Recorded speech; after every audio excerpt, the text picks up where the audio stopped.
देखो last lecture में हम लोग क्या किए थे, कक्षी चाल के लिए व्यंजक निकाले थे, लास्ट वाला पहले निकाले थे कि नहीं निकाले थे, ठीक है। तो जो अभी कक्षी चाल के लिए व्यंजक बना है वो व्यंजक पूरी तरह से कंप्लीट है, ठीक है।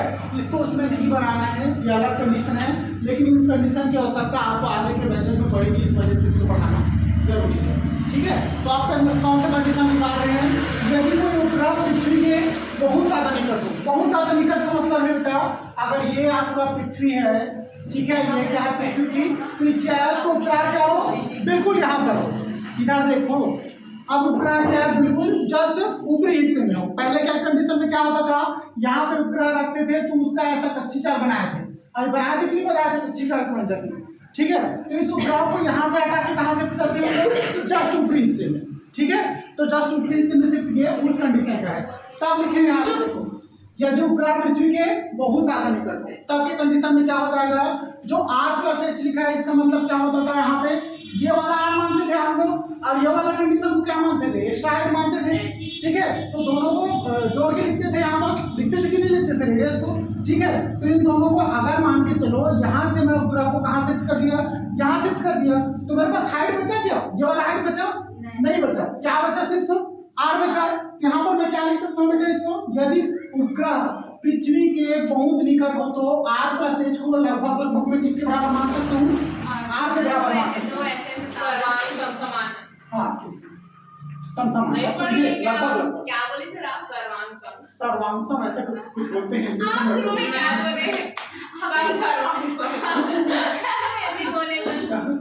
हाँ वैसे बोलते हैं, लगभग है, मतलब लगभग क्या है बेटा, r+h किसके बराबर है, r के बराबर है, ठीक है। तो ये देखो आप क्या करेंगे, ये वाला जो आप डेरिवेशन का फाइंड आउट किए थे, इसमें क्या जो फार्मूला फाइंड आउट किए थे हम, उसमें वैल्यू पुट कर दो, ठीक है। ये क्या हो जाएगा, g/r+h को मैं क्या लिख सकता हूँ, लगभग r लिख सकता हूँ, ठीक है। आप ध्यान देना, आप देखो यहाँ पे r है, ठीक है, यहाँ है ना, इस r को अंदर से बाहर निकाले थे, याद आ रहा है कि नहीं याद आ रहा है, अंदर था इसको बाहर निकाले थे, इसको मैं फिर से अंदर ले जा रहा हूँ, ध्यान देना, ठीक है। अब बाहर में आके यार है नहीं, अंदर ले जाऊंगा क्या हो जाएगा, r² हो जाएगा, समझ में देखो, पुराना न्यूमेरिकल पढ़े उसमें समझ में आएगा इसको कैसे बाहर किए, ठीक है। अब बाहर अंदर ऊपर में तो r नहीं है, आप कैसे r लगा दें, अरे तो ये देखो ये मल्टीप्लाई में है बेटा, नीचे का नहीं रहता है, ऊपर से ही निकाले थे, ये डेरिवेशन किए होगे तो ध्यान दो, यहाँ से r, यहाँ पे था r², ये r² था कि नहीं था, तो इसको क्या किए, यहाँ से बाहर निकाले तो ये रूट कट गया, कटता है कि नहीं कटता, बाहर आके सिर्फ क्या हो जाता था, r हो जाता था, हुआ था ना, ठीक है। हाँ ये डेरिवेशन पूरा कंप्लीट, हाँ अरे हाँ ये नहीं आई थी ना, इसीलिए मैं सोच रहा हूँ ये नहीं आई थी, ठीक है, उस दिन का है बेटा, ठीक है। प्रार्थना समझ में आ रहा है, तो आई थी कि सर के ऊपर से निकल रहा है, ये देखो इसको, ये बाहर है सिर्फ r है, अंदर जाऊंगा r² हो जाएगा, बताऊंगे पूरे डिटेल इसको करके कैसे होता है, चलो ठीक है। तो क्या हो गया, अंदर में जाऊंगा बेटा r को, अंदर में जाके क्या हो जाएगा, r² हो जाएगा। आप ध्यान दो, ये एक और r है, कट गया, ऊपर में क्या बचा, सिर्फ एक और r बचा, तो g r बचा नहीं ऊपर, यहाँ पर v0 = कितना लिख दूंगा मैं, किसको भी नॉट बोलते हैं, वो स्क्वायर में तो रूट नहीं कर सकता, v0 है, v0 है रे, v0 बोलता हूँ उसको, नॉट छोटा सा दिखा इसलिए नॉट बोल रहे हैं, ठीक है। v0 है और उसको प्लान रूट को e से दर्शाते हैं और कच्ची चाल को v0 से दर्शाते हैं, क्या बोले, रूट नहीं कर सकते, स्क्वायर में हम बोल कहाँ, ये तो r को तो काटे बेटा, इससे एक r कट गया, ठीक है। रूट काटना नहीं है हमको, रूट इसको रूट को बाहर निकाले थे, r तो ऐसे भी कट गया, कटा अभी रूट नहीं काटना, r बस एक r कट गया तो यार, ठीक है। तो यही है, यदि उपग्रह पृथ्वी के बहुत ज्यादा निकट हो तो कक्षी चाल का मान कितना हो जाएगा, √g r। थ्योरी में समझाने लायक कुछ नहीं है, एक बार पढ़ लो समझ में आ जाएगा। किसी उपग्रह को ग्रह के परिता, कोई भी उपग्रह है, उपग्रह के परिता एक चक्कर पूरा करने में जितना समय लगता है उससे उसका परिक्रमण काल करता है, बस वही। r त्रिज्या का पृथ्वी कक्ष है जो कि आपको दिख रहा है, ये r त्रिज्या है, मान के चलिए यहाँ से ऐसे इसी को r मान लेते हैं, ठीक है। ये कैपिटल R है, चलो दिखा ही देता हूँ, ये h होता है और ये टोटल लंबाई होता है ना बेटा, ये स्मॉल है, ठीक है। ये टोटल लंबाई क्या है, स्मॉल आर, और ये वाला हिस्सा कितना होता है, आर होता है, और ये वाला हिस्सा कितना होता है, एच होता है। उस दिन बता चुका हूं मैं। यहाँ से यहाँ तक हिस्से को आप लोग ऐसे दर्शाते थे, यहाँ से यहाँ तक क्या है, आर है, और इन दोनों को मिला के क्या लिखते थे, स्मॉल आर लिखते थे ना। तो वही लिखा हुआ है यहाँ पे, आर त्रिज्या के वृत्तीय कक्ष में कक्षीय वेग v0 से, कक्षीय वेग को किससे दर्शाते हो आप लोग, vo से दर्शाते हो, ठीक है। तो vo से परिक्रमा कर रहे हैं, vo से परिक्रमण कर रहे हैं, उपग्रह का परिक्रमण कार्य vo। इस कंडीशन में क्या हो जाए बेटा, आप लोग t इक्वल टू क्या हो जाएगा, कक्षीय परिधि अपॉन कक्षीय चाल। सूत्र है सर। हाँ, कक्षीय परिधि अपॉन क्या हो जाएगा, कक्षीय चाल।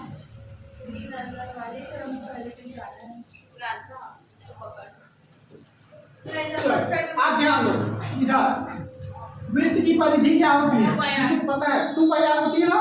यहाँ पर कक्षीय परिधि में क्या रख सकता हूँ मैं, 2 पाई आर, तो ये वृत्त है कि नहीं है, चारों तरफ घूम रहा, मतलब ये क्या है बेटा, वृत्त है। हाँ, अरे कोई इशू नहीं है, परिधि वृत्त ही है, ठीक है। तो वृत्त की परिधि कितना होता है, 2 पाई आर अपॉन कक्षीय चाल कितना आ जाएगा, v0 vo जो भी बोलो, चलो vo का मान कितना होता है, नहीं होता,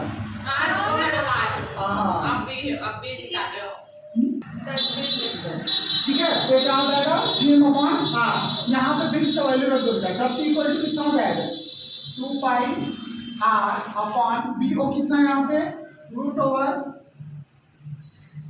gm अपॉन। मेरा नोट खराब हो गया सर। तो गलत क्यों लिखते हो, ध्यान से लिखा करो जो भी लिखते हो। लिखी तो थी सर, कैसे पता कि मेरे को क्या पता। यहाँ पे फिर ध्यान देना कि इसको क्या हो गया, ये इसको मैं अगर ऊपर ले जाऊंगा तो कैसे लिखूंगा, इसको ऊपर ले जाऊंगा, 2 पाई आर इंटू, ध्यान दो ये नीचे में ना बटे में, ठीक है। अगर मैं इसको ऊपर ले जाऊं तो कैसे लिख सकता हूँ, आर बाई जी एम लिख सकता हूँ, लिख सकते हो, पलटने आता है, ठीक है। पलटो इसको, आप मैथमेटिक्स का रूल है बेटा, सिर्फ आर अपॉन कितना लिख सकता हूँ, इसको जीएम लिख सकता हूँ। काम एक हो सकता है, इसको अपन अंदर ले जाते हैं। चलो अभी बताया था ये आर बस बाहर में है, ठीक है। इसको अंदर ले जाऊंगा तो अंदर जाके और आर क्या हो जाएगा, आर स्क्वायर हो जाएगा, ठीक है। और अंदर में एक और आ रहा है तो क्या हो गया, आर क्यूब हो गया, होगा ना, होगा। चलो एक एक स्टेप करके करते हैं। अंदर में क्या हो जाएगा बेटे, अंदर जाके आर क्यूब लिख दो, सीधा कि स्क्वायर इंटू आर लिख दो, हाँ आर को क्यूब कर दो, आर इंटू आर लिख सकता हूँ ना। चलो मैं कर देता हूँ, आर इंटू आर, एक आर अंदर पहले से है कि नहीं, इस वाले आर को अंदर जाऊंगा तो आर इंटू आर हो गया, एक आर अंदर वाला पहले से है ना, इसको भी इंटू आर लिख दी। अब इन दोनों आर को मैं आर इसमें नहीं लिख सकता था, ये अब आर तो आर क्यूब भी हो जाता ना, ठीक है। रखना पहले पढ़ा, ये छोटी छोटी बेसिक चीजें हैं, जब मैथ्स मजबूत रहेगा तभी समझ में आएगा, ठीक है। पढ़े होंगे 9th-10th में, बेसिक होता है ये सब चीज, ठीक है। ज़्यादा में दिक्कत होता है, रेट एकदम सीधा नीचे नहीं जा सकते हम लोग, फिर भी मैं जितना हो सके कोशिश करता हूँ कि यहाँ पर जा सके, ठीक है। ये 9th-10th में इसीलिए यहाँ से पढ़ना चाहिए था, 9th-10th बेसिक मैथ्स मजबूत होता है, यहाँ दिक्कत नहीं होता। अब एक चीज आप लोग जानते हो, क्या जानते हो, आर इक्वल टू क्या जानते हो बेटा, आर प्लस एच, अभी बताया हूँ, जो डायग्राम बना था उसमें लिखा था, जानते हो। चलो यहाँ पर टी इक्वल टू मैं फिर से ही फार्मूला लिख रहा हूँ और इसमें वैल्यू पुट कर रहा हूँ, आर इक्वल टू जो जानते हो आप, टी इक्वल टू कितना हो जाएगा बेटा, 2 पाई रूट ओवर कितना है, आर क्यूब को मैं क्या लिख सकता हूँ, आर प्लस एच का क्यूब अपॉन कितना हो गया बेटा, जी।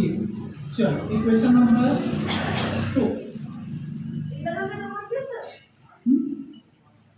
दूसरा इक्वेशन। सर इसमें डायग्राम बनाया ही नहीं है तो कैसे पता चलेगा आर प्लस एच होता है, पेपर में बनाएंगे तो डायग्राम ही नहीं, जरूरत नहीं है, बुक में नहीं किया गया डायग्राम, ठीक है। वो मैं तुम लोग को एक्सप्लेन करने के लिए बनाया था, इससे पहले किसका बनाया हो आप लोग, कक्षी चाल का बनाया ना, वही डायग्राम बनेगा इसमें से, ठीक है। बुक में मेंशन नहीं है, एक्स्ट्रा वर्क लोग करना है क्या, बढ़ाना था क्या, डायग्राम चाहते तो बना देता हूँ, ठीक है।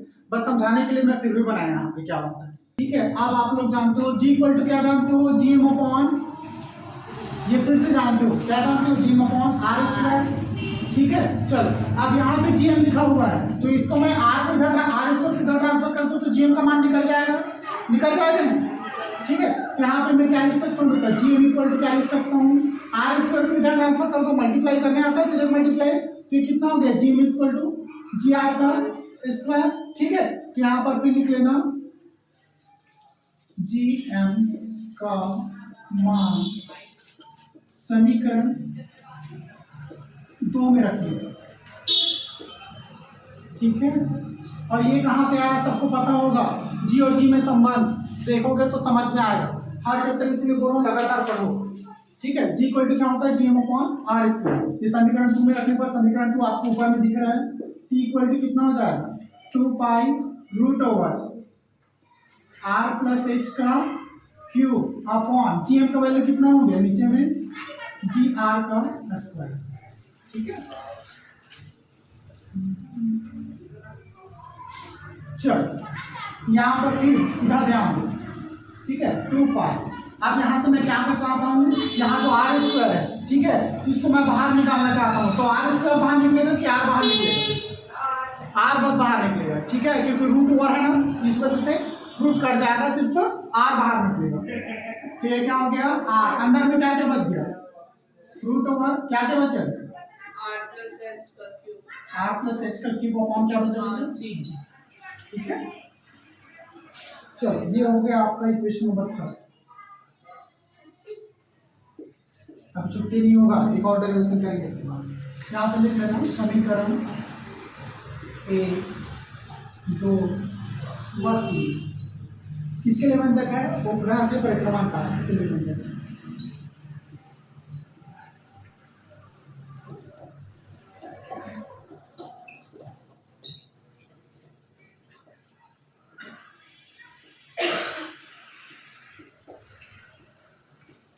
चलो देखो, यदि पृथ्वी तल पर बुद्धि त्वरण क्या हो, जी हो, ये आपको पता है, पृथ्वी तल पर बुद्धि त्वरण का मान कितना होता है, जी होता है, तथा पृथ्वी की त्रिज्या r, ये भी आपको पता है, पृथ्वी की त्रिज्या r होती है, बेटा कितनी बार डायग्राम बना चुका हूं, सब पता है, ठीक है। वो तो पृथ्वी तल के पलायन में, इस कंडीशन में पृथ्वी तल का पलायन वेग का मान कितना होता है, v इक्वल टू आप लोग जानते हो √2/2gr, पलायन वेग का निकालो, ठीक है। तो हो गया आपका समीकरण नंबर 1 जो आपको यहाँ पर दिख रहा है। दूसरा, तथा पृथ्वी तल के समीप परिक्रमण कर रहे उपग्रह का कक्षीजाल, तल के समीप आपने डायग्राम बनाया था और बताया था, यहाँ पर जस्ट ऊपर में अगर कोई उपग्रह रखा हो, ये सेंटर होता है आपकी पृथ्वी का, ठीक है, तो यहाँ पर रखा हुआ उपग्रह जस्ट तल के समीप, जस्ट ऊपरी स्थिति में, तो उसके लिए कक्षीजाल का मान कितना होता है, इतना होता था, अब भी सॉल्व क्यों कि नहीं क्यों, ठीक है, कितना होता है √2/gr, अभी क्या नाम किया देखना होगा, ठीक है।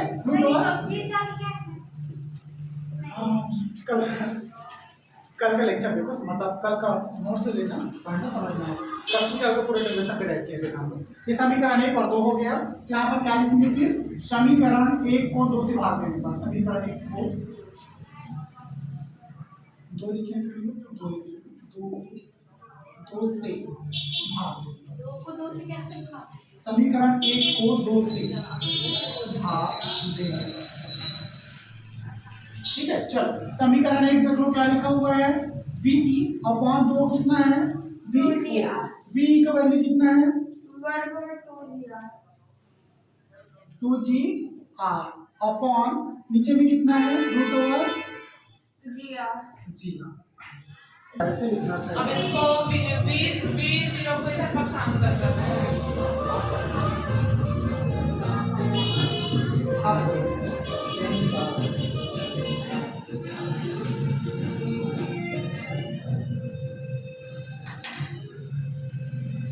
ठीक है, कर दिया। अब यहाँ पे करना हो गया v इक्वल टू vo √2, मतलब इसको √2 vo लिखते हैं, ज़्यादा बेस्ट है, √2 ये निकल गया रिलेशन। अब v क्या है आपका पलायन वेग और vo क्या है कक्षीजाल, तो यहाँ से बोल सकते हो पलायन वेग मतलब क्या होता है, पलायन वेग √2 गुना होता है किसका, कक्षीजाल, यहाँ से ही डिस्कस निकलेगा, ठीक है। पलायन वेग इक्वल टू कितना, √2 × कक्षी,